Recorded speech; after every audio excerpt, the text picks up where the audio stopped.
Dans les années 2000, le discours ambiant, c'était « les lieux, c'est foutu ». Les lieux, c'est foutu. Les jeunes s'en vont, il n'y a plus d'emploi. On avait un avenir qui était complètement bouché. L'idée de ce parc redonnait de la perspective en termes d'emploi, en termes d'avenir pour les lieux. Finalement, là, les jeunes partent, hein, il y en a qui restent à les lieux, mais il y en a aussi qui partent. Mais aujourd'hui, ces jeunes qui partent est moins vécu comme un problème parce que finalement, cette idée de parc, cette perspective économique a tué un peu ce discours ambiant. Si on ne fait rien, l'île-Dieu ne vivra pas qu'une société de services. Et dans les 20 ans qui viennent, est-ce qu'on veut une île à 3000 habitants, 3500 habitants, avec moins d'écoles, avec moins de commerce, et on ne sait pas où ça s'arrête, ces choses. Donc pour nous, c'est vraiment, on a travaillé dans l'esprit d'avenir pour l'île-Dieu, de participer à cette transition énergétique globale en France, globale dans le monde.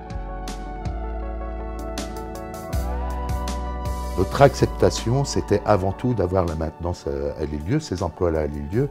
Après, on a eu un certain nombre de discussions.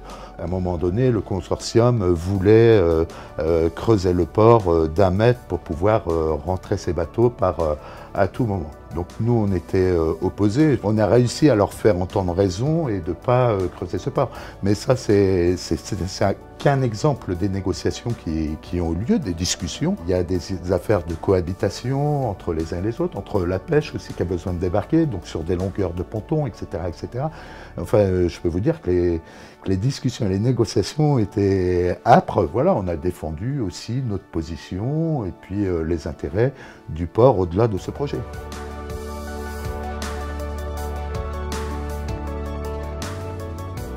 Bien sûr qu'on verra les éoliennes, hein, qui trouvent ça moche, qui trouvent ça joli. On n'a pas tout le temps l'œil collé sur les choses. Donc là, quand on regardera les éoliennes, on les verra, ou quand on voudra les voir. Mais il y a des choses à l'île-Dieu qui sont très impactantes visuellement et que finalement on finit par plus voir. C'est le cas du château d'eau, hein, qui est hyper impactant au milieu de l'île. On finit par ne plus le voir.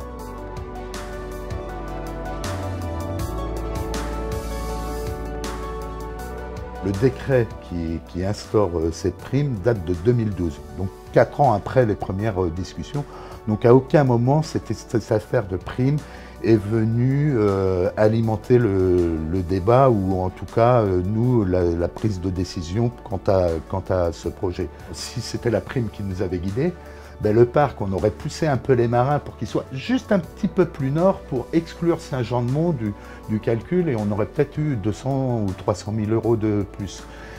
Or, dans les discussions avec les marins, jamais nous n'avons imposé l'emplacement du parc. C'était une affaire de marins. On peut nous accuser de dire ah, c'est la prime qui nous a guidés.